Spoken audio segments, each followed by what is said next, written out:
जय हिंद दोस्तों, welcome to our YouTube channel Anuj Ranjan 06 data center में आपका स्वागत है।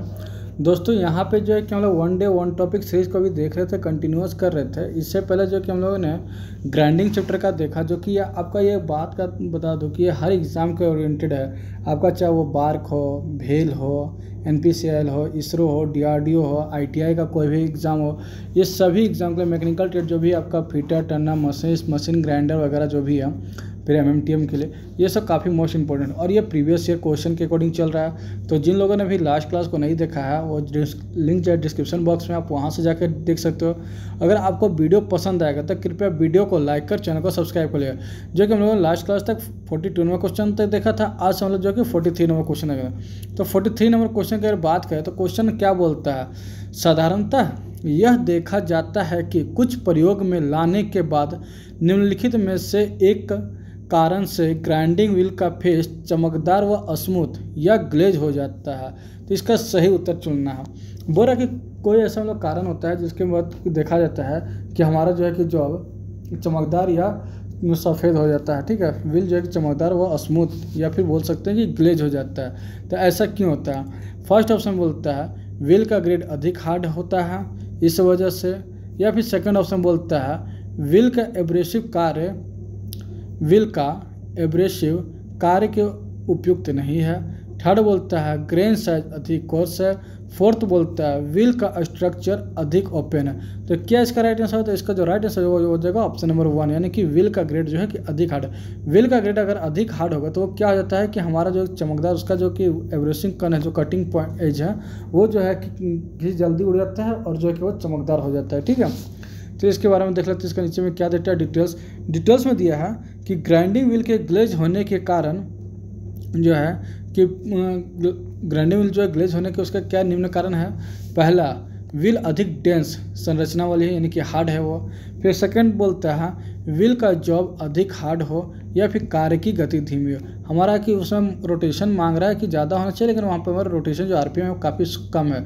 तो उस स्थिति में भी ऐसा प्रॉब्लम देखने को मिलती है। ठीक है, चलिए नेक्स्ट देखते हैं 44 नंबर क्वेश्चन। 44 नंबर क्वेश्चन में क्या बोलता है, बोला आपका ग्राइंडिंग मशीन में ग्राइंडिंग व्हील के ग्लेज होने का क्या कारण है। हमारा पूछा कि ग्राइंडिंग मशीन में ग्राइंडिंग व्हील का ग्लेज होने का क्या कारण है। फर्स्ट ऑप्शन बोलता है क्या ग्राइंडिंग व्हील का ग्रेड अधिक सॉफ्ट होना इसका जो है कि ग्लेज होने का कारण बनता है, या फिर बोलता है कि ग्राइंडिंग व्हील का ग्रेन साइज बड़ा होना इसका कारण है, या फिर थर्ड बोलता है फीड और ट्रेवर्स कम होना ये कारण है, या फिर फोर्थ बोलता है ग्राइंडिंग व्हील की स्पीड बहुत अधिक और वर्क स्पीड कम हो। तो इसका जो राइट आंसर हो जाएगा वो जाएगा हमारा ऑप्शन नंबर डी में क्या दिया हुआ है कि ग्राइंडिंग व्हील की स्पीड बहुत अधिक और वर्क स्पीड बहुत कम है। यानी कि व्हील का जो स्पीड है वो अधिक है, लेकिन जो वर्क का जो हमारा रोटेशन यानी कि जो हमारा जॉब है जिसको कि हमें ग्राइंड करना है उसका स्पीड काफ़ी कम है। तो उस स्थिति में जो है कि हमारा मशीन हेड ग्राइंडिंग व्हील का जो ग्लेज हो जाता है। ठीक है, इसके बारे में देखिए काफ़ी अच्छे से यहाँ डिटेल्स में भी दिया गया है, उसको भी देख सकते हैं। डिटेल्स में क्या दिया है कि ग्राइंडिंग व्हील के ग्लेज होने का मुख्य कारण ग्राइंडिंग व्हील की स्पीड बहुत अधिक और वर्क स्पीड कम होना है। जब एब्रेसिव अंश घिसने पर भी अपना स्थान ना छोड़े और अपने स्थान पर ही चिपके रहे तो ग्लेजिंग कहते हैं। तो उसे जो है कि ग्लेजिंग कहते हैं। क्या कहते हैं, देखिए अगर बात की है कि ग्राइंडिंग व्हील के, तो ग्राइंडिंग व्हील में मुख्यतः दो प्रकार के दोष पाया जाता है। एक को हम लोग बोलते हैं वो होता है हमारा लोडिंग ऑफ व्हील, जिसमें कि हमारा एब्रेसिव कण जो है कि व्हील के ऊपर फंस जाता है। और सेकंड होता है हमारा ग्लेजिंग ऑफ व्हील। ग्लेजिंग में क्या होता है, मुख्यतः हमारा जो व्हील है वो झड़ता है, उसका जितना भी पार्टिकल्स है जो कि आपका कटिंग एज का काम करता है वो झड़ के एक समय ऐसा आता है कि वो पूरा चिकना हो जाता है, जिसके बाद कि वो जो कि जॉब के साथ रिंगिंग करता है, मतलब रबिंग करता है और जॉब को जला देता है, ना कि जॉब को जो कि ग्राइंड करके स्मूथ बनाता है। क्लियर। तो हम लोग अगर मुख्यतः बोले कि ग्राइंडिंग व्हील में हमारा क्या दोष आता है, तो दो प्रकार का दोष आता है, एक लोडिंग ऑफ व्हील और ये दूसरा ग्लेजिंग ऑफ व्हील। क्लियर। अब यहाँ से काफ़ी आसानी से आप लोग समझ पाइएगा। चलिए नेक्स्ट देखते हैं। आप लोग जो कि सीरीज में सिर्फ कंटिन्यू अगर बने रहिए तो मैं इतना दावे के साथ बोल सकता हूँ कि हर एग्जाम ओरिएंटेड ऐसा क्वेश्चन ला के आपको दूंगा, आपको ये सीरीज करवा दूंगा कि आपसे कोई भी एग्जाम नहीं छूटेगा, क्योंकि मैं सारा का सारा जो है कि प्रीवियस ईयर क्वेश्चन करा रहा हूँ और उसी से ओरिएंटेड क्वेश्चन भी मैं करवा रहा हूँ।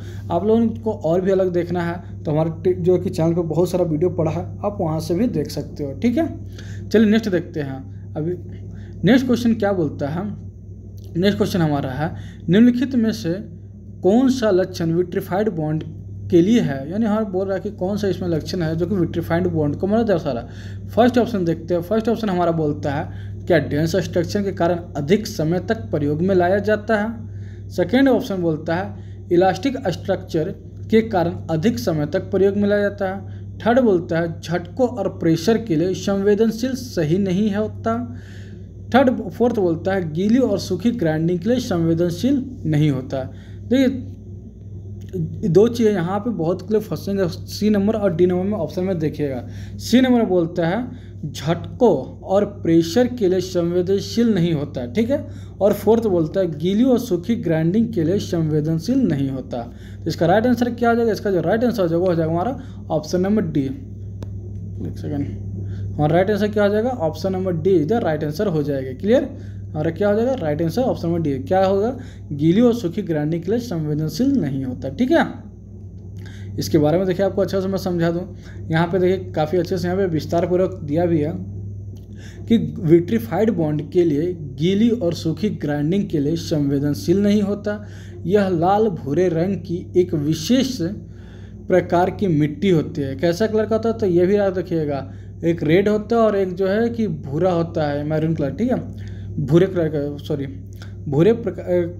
भूरे रंग की एक विशेष प्रकार की मिट्टी होता है जो गर्म करने पर पिघल जाती है। क्या होता है? गर्म करने पर पिघल जाती है तथा मजबूत बॉन्ड बनाती है। इसमें झटके सहन करने की क्षमता कम होती है। विट्रीफाइड बॉन्ड को अंग्रेजी के अक्षर भी से प्रदर्शित करते हैं। हम लोगों ने पीछे भी देखा था कि किस को जो है कि किस वर्ड से हम लोग प्रदर्शित करते हैं। तो यहाँ पे जो विट्रीफाइड बॉन्ड को अंग्रेजी अक्षर के भी से हम लोग प्रदर्शित करते हैं। क्लियर? यहाँ से काफ़ी अच्छे से यहाँ पे समझ में आ गया होगा। आपको बस करना क्या है कि आपको सीरीज में कंटिन्यूस बने रहना। कंटिन्यूस आप बने रहोगे तो आपको मैं उम्मीद बताता हूँ 100% श्योरिटी कि आप कोई भी एग्जाम, टेक्निकल एग्जाम बैठोगे ऑन द स्पॉट जो है कि 70 to 80% आप 100% श्योरिटी आप हमारे वीडियो से ही आएगा। इतना कन्फर्म दावा, हाँ 100 to 100 मैं कभी दावा नहीं कर सकता, क्योंकि कुछ ना कुछ पैटर्न चेंज होता है, कुछ वर्ड चेंज होता है और उसमें जो लोग फंस जाते हैं और बोलते हैं कि यार क्वेश्चन होता है, और क्वेश्चन अलग नहीं होता है, लैंग्वेज अलग होता है, ठीक है। चलिए नेक्स्ट देखती है 46 नंबर क्वेश्चन क्या बोलता है कि भारतीय स्टैंडर्ड के अनुसार ग्रेन साइज 46 किस ग्रुप के अंतर्गत आता है। हमने क्या बोला कि हमारा कितना जो है कि ग्रुप होता है, तो ग्रुप हमारा जो है कि स्टैंडर्ड के अनुसार ग्रेन साइज की बात करें तो ग्रेन साइज हमारा मुख्यतः चार तरह का। कौन सा? एक कोर्स होता है, मीडियम, फाइन और वेरी फाइन। इसको हम लोगों ने देखा था कि 1 स्क्वायर इंच का जो कि छलनी बना हुआ था वहाँ से छाल के जो है कि इसको हम लोग क्लियर कर पा रहे थे। तो यहाँ पे क्या हो, तो हम लोग क्या बोला 46, तो कौन सा हो जाएगा इसका राइट आंसर? कितना था? 46 ना। तो 46 किस में आएगा? क्या कोर्स में आएगा, मीडियम में आएगा, फाइन या वेरी फाइन? तो ये हम लोग जानते हैं कि ये मीडियम में आएगा। मीडियम में कितना से कितना नंबर तक आता है? तो मीडियम में जो है कि 30 से लेकर 60 नंबर तक का जो ग्रेड होता है वो हमारा मीडियम ग्रेड में आता है। क्लियर? वेरी फाइन कितना आता है वो सारा मैं आपको इस वीडियो में दिखा दूंगा। भारतीय स्टैंडर्ड के अनुसार ग्रेड एम का ग्राइंडिंग व्हील किस ग्रुप के अंतर्गत आता है? क्या बोल रहा है? Grade M.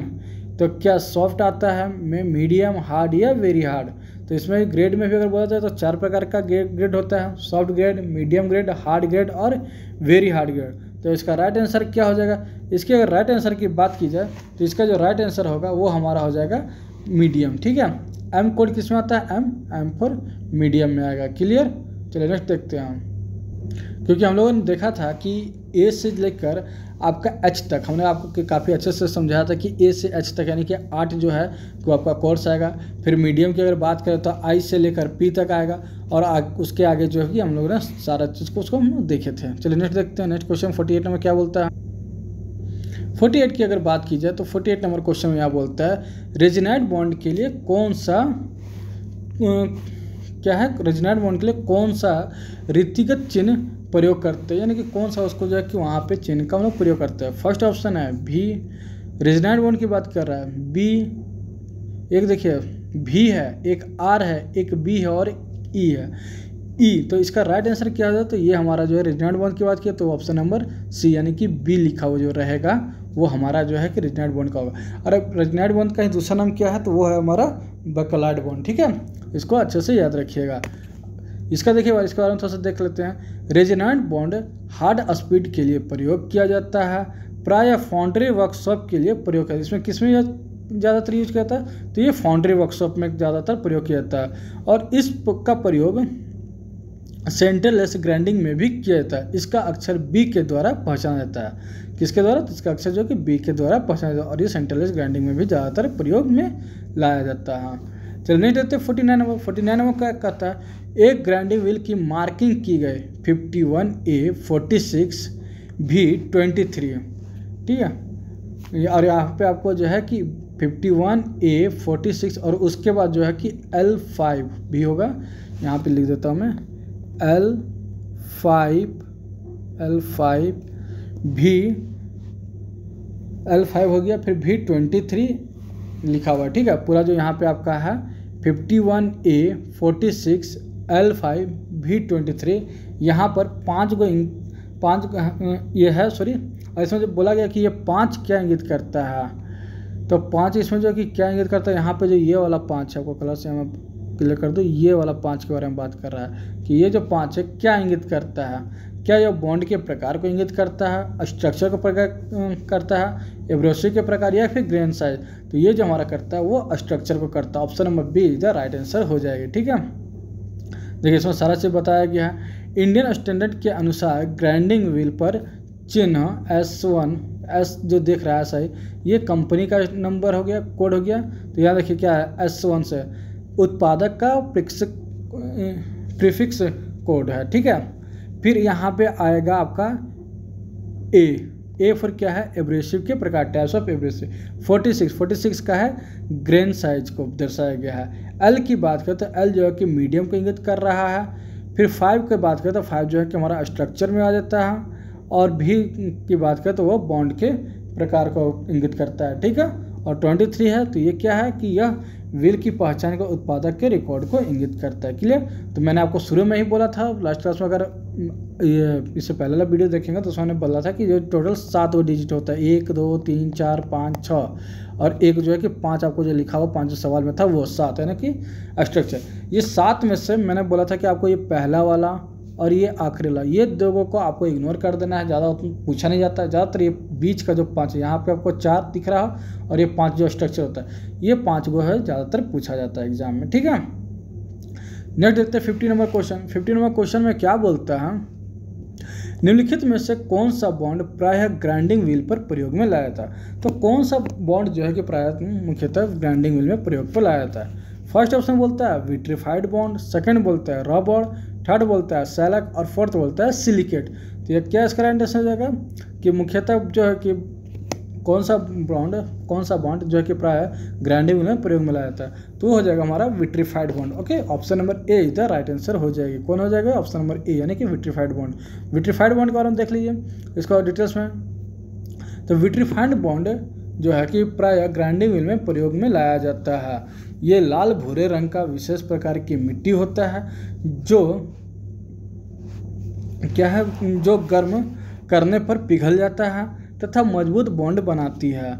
मुख्यतः ये पारा होता है, ठीक है। मुख्यतः ये क्या होता है, मुख्यतः फेल्सपार होता है। इसको क्या बोलते हैं लोग? फेल्सपार बोलते हैं, ठीक है। यहाँ पे देखिए हल्का सा कट गया है तो वहाँ पे हो जाएगा हमारा फेल्सपार, ठीक है। फेल्सपार होता है। विट्रीफाइड क्ले के अतिरिक्त कुछ अन्य तापसा जो है कि पदार्थ मिलाया जाता है, जो कि हीटिंग प्रोसेस में है, वो सब जो है मिलाया जाता है। ज़्यादातर अपना डीपली जब होता है तो उसमें आपको बस इसका वर्क एलिमेंट और इसमें जो है कि यूज होने वाले पदार्थ के बारे में जानकारी लेना है। चलिए होता है 51 नंबर क्वेश्चन में क्या बोलता है, यहाँ पे बोलता है अपघर्षक पहियों का कण अमाप किसी संख्या से सूचित होता है। क्या होता है? जो अपघर्षक पहिए का जो कण है वो किसी संख्या से सूचित होता है।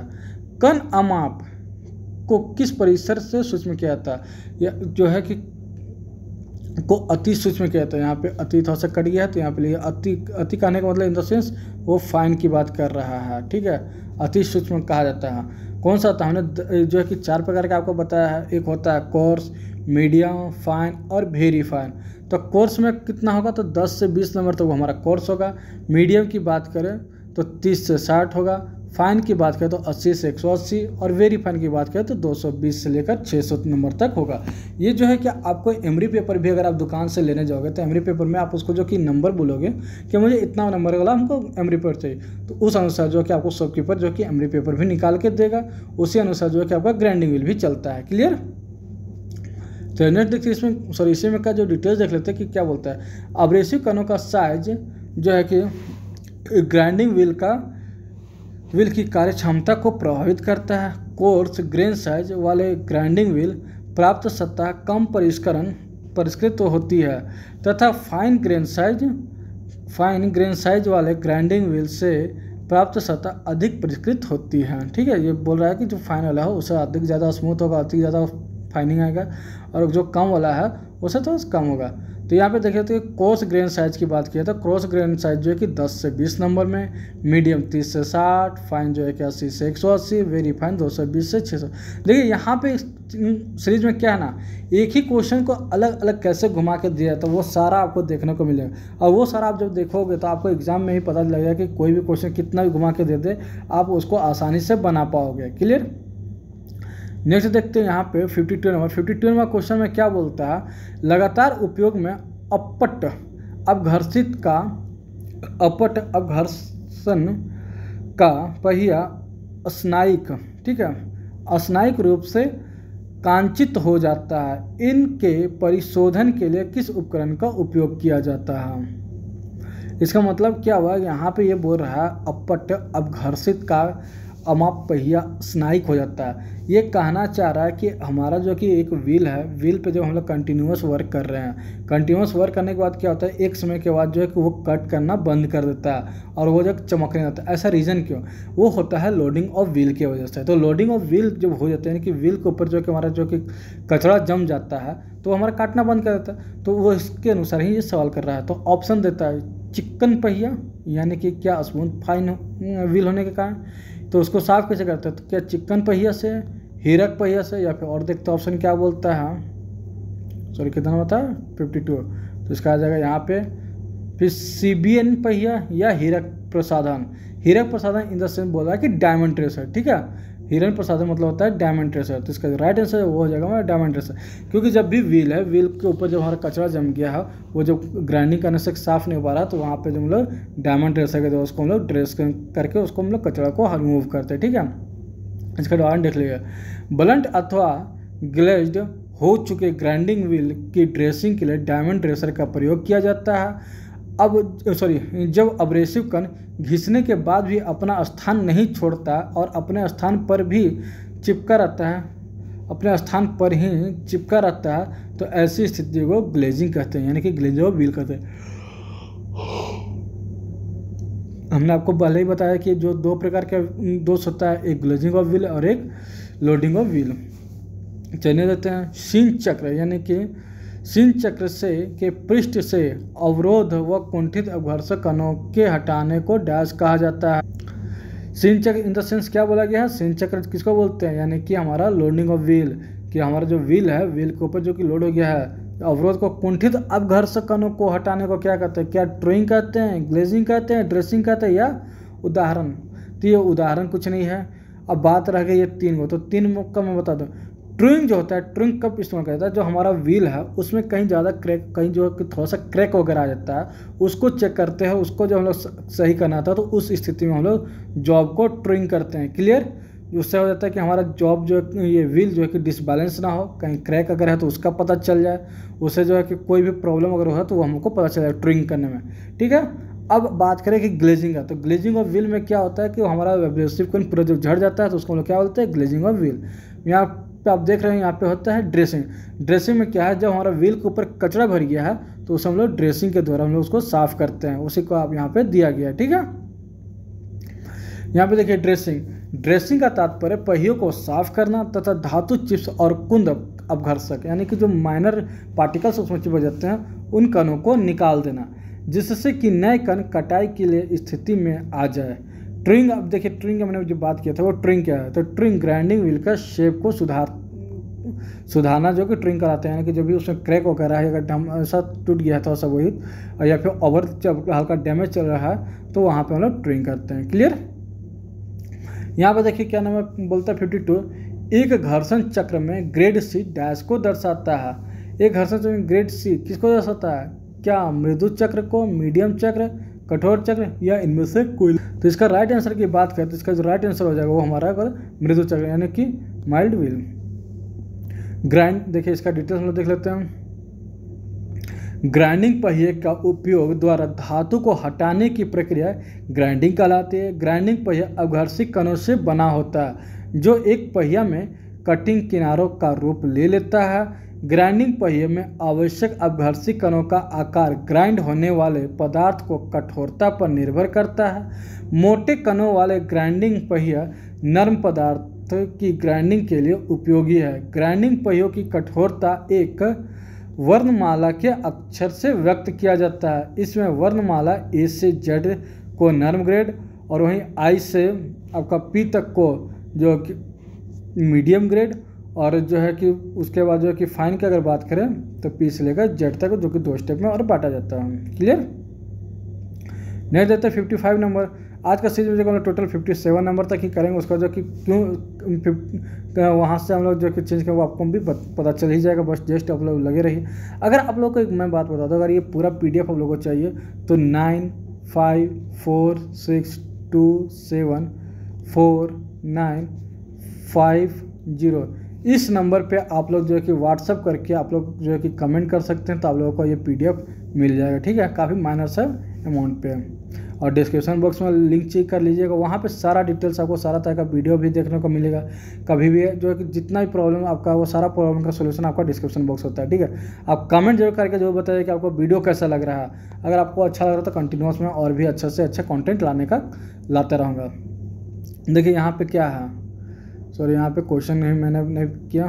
हाँ गुड, यहाँ पे 55 नंबर। घर्षण चक्र का अंकन A56 K5 V75 में 56 किसको दर्शाता है? क्या टाइप्स ऑफ एब्रेसिव, अपकर्षक के प्रकार, ग्रेड, स्ट्रक्चर, संरचना यानी कि स्ट्रक्चर, फिर ग्रेड के आकार। तो किसको दर्शाता है? 56। यहाँ पे जो 56 है वो हम लोग को दर्शाता है स्ट्रक्चर।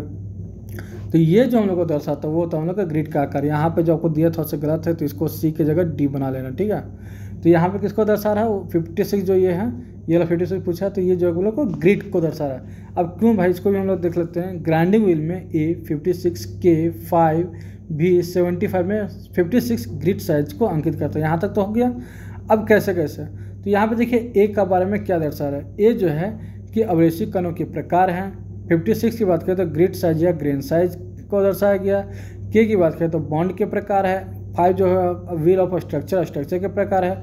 V की बात करें तो बॉन्ड्स के प्रकार है। ठीक है, बाइंडर के प्रकार। और 75 का बात करें तो वो निर्माण जो कि कंपनी का आपका जो है कि कोडवर्ड है। ठीक है, हम लोगों ने पहले बोला कि 7 नंबर देगा तो इसमें कि आपको पहला और आखिरी से कोई मतलब नहीं है। बीच का ये जो 5 है यहाँ से यहाँ 1 2 3 4 5 ये 5 से आप लोग बस मतलब रखिए। ज़्यादातर एग्जाम में यही 5 के पूछा जाता है। ठीक है, 56 में क्वेश्चन बहुत ही महत्वपूर्ण है जो कि आपको देखिए इसरो में पूछा गया सवाल है। ये आप जितना भी देख रहे हैं सारा का सारा प्रीवियस एग्जाम में पूछा गया सवाल है। In a grinding wheel grade denoted the, किसी शांत चक्र में ग्रेड डैश को सूचित करता है। किसी शांत चक्र में यानी कि ग्राइंडिंग व्हील में जो कि ग्रेड किसको सूचित करता है? क्या ग्रेन साइज को, टाइप्स ऑफ एब्रेसिव को, हार्डनेस को, या फिर स्ट्रक्चर को किसको सूचित करता है? तो यहाँ पे आ जाएगा हमारा हार्डनेस। ओके, क्या राइट आंसर हो जाएगा? ऑप्शन नंबर C इधर राइट आंसर हो जाएगी, हार्डनेस को। क्लियर? इसके बारे में थोड़ा सा मैं आपको बता दूँ तो यहाँ पे आना पड़ेगा इसके लिए। 56 के बाद करें तो इसका डिटेल्स में क्या दिया है कि ग्राइंडिंग पहिए के लिए बॉन्ड की कठोरता को दर्शाना ग्रेड कहलाता है। जिन पहियों के एब्रेसिव जल्दी टूट कर घिस जाते हैं वे मुलायम ग्रेड के होते हैं। जो कणों को मजबूती बनाए रखे होते हैं उन्हें कठोर ग्रेड पहिए कहते हैं। बॉन्ड की कठोरता A से Z तक होती है। A ग्रेड मुलायम और Z ग्रेड सबसे कठोर ग्रेड होता है। क्लियर? क्या बोल रहा है कि A ग्रेड जो है कि सबसे मुलायम तथा Z ग्रेड सबसे कठोर होता है, जो कि हम लोग शुरू में ही देख चुके हैं। चलिए अब देखिए मैंने क्यों बोला कि 56 तक ही करवाऊंगा, 57 से नेक्स्ट क्लास में, क्योंकि देखिए 57 से है कि अलग टॉपिक ही आ गया है, ग्राइंडिंग का ही है लेकिन अलग टॉपिक। उसमें क्या है, ग्राइंडिंग ऑपरेशन। जैसे कि मैं आपको एक तो क्वेश्चन करवा देता हूँ, एक तो क्वेश्चन में आपको क्या पता चल ही जाएगा, एल्युमिनियम ऑक्साइड द्वारा बने व्हील में किन धातुओं को ग्राइंड कर सकते हैं। तो ये अकॉर्डिंग टू ऑपरेशन पूछा गया है। तो एल्युमिनियम ऑक्साइड, तो एल्युमिनियम ऑक्साइड कैसा होता है, तो हमारा वो सॉफ्ट में ग्राइंडिंग व्हील होता है। तो सॉफ्ट ग्राइंडिंग व्हील में किसको करेंगे, तो हम लोग हार्ड ग्रेड वाला जॉब को करेंगे, हार्ड जॉब को। तो क्या हाई स्पीड स्टील को करेंगे, या फिर कार्बन स्टील, माइल्ड स्टील, या ऑल ऑफ दी। तो हम लोग जानते हैं कि HSS हो गया हाई स्पीड स्टील, जो यहाँ पे HSS, फिर आपका जो है कार्बन CS, फिर माइल्ड स्टील MS, ये सभी के सभी काफ़ी हार्ड होते हैं। तो इसमें टंगस्टन क्रोमियम वेनेडियम, जो आपका HSS की बात करें तो इसमें टंगस्टन क्रोमियम वेनेडियम से मिलकर बना होता है। तो ये जो है कि हार्ड होते हैं। तो इसलिए इसका जो right answer all of this, यानी उपरोक्त सभी ऑप्शनों में डी हो जाएगा। मैं नेक्स्ट क्लास में आपको 58 नंबर से करवाऊंगा। तो आई होप आपको वीडियो पसंद आएगा। अगर वीडियो पसंद आए तो कृपया वीडियो को लाइक कर, चैनल को सब्सक्राइब कर लीजिएगा। देखिए, मैं आपके लिए कंटिन्यूअस मेहनत कर रहा हूँ, आपके लिए वीडियो ला के दे रहा हूँ। आपको बस क्या करना है, बस सीरीज में आपको कंटिन्यूअस बने रहना है। जो मैं दिखा रहा हूँ, जो मैं बता रहा हूँ, बस उसको सिर्फ सुनना है, और जरूरत पड़ने पर आप नोट डाउन कर सकते हैं। बस इतना भी कर लोगे ना, तो इतना मैं दावे के साथ बोल सकता हूँ कि कोई भी एग्जाम में जो कि आपको 80 से 90% कहीं नहीं जाने वाला है। ये इसी क्वेश्चन से आएगा, इसी से। लेकिन इसके लिए आपको जो कि थोड़ा टाइम देना पड़ेगा, कंटिन्यूअस आपको सारा मेरा वीडियो को वॉच करना पड़ेगा। चलिए मिलते हैं नेक्स्ट वीडियो में। अगर आपको किसी को ये सब्सक्रिप्शन लेना होगा, सॉरी सब्सक्रिप्शन की बात नहीं करना मैं आपको फ्री में ही क्लास दूंगा। तो अगर आपको ये पूरा PDF लेना होगा तो आप जो है कि व्हाट्सअप नंबर है मैंने आपको बताया, वो व्हाट्सअप नंबर कमेंट करके आप ले सकते हो। चलिए मिलते हैं नेक्स्ट वीडियो में। Thank you and bye bye.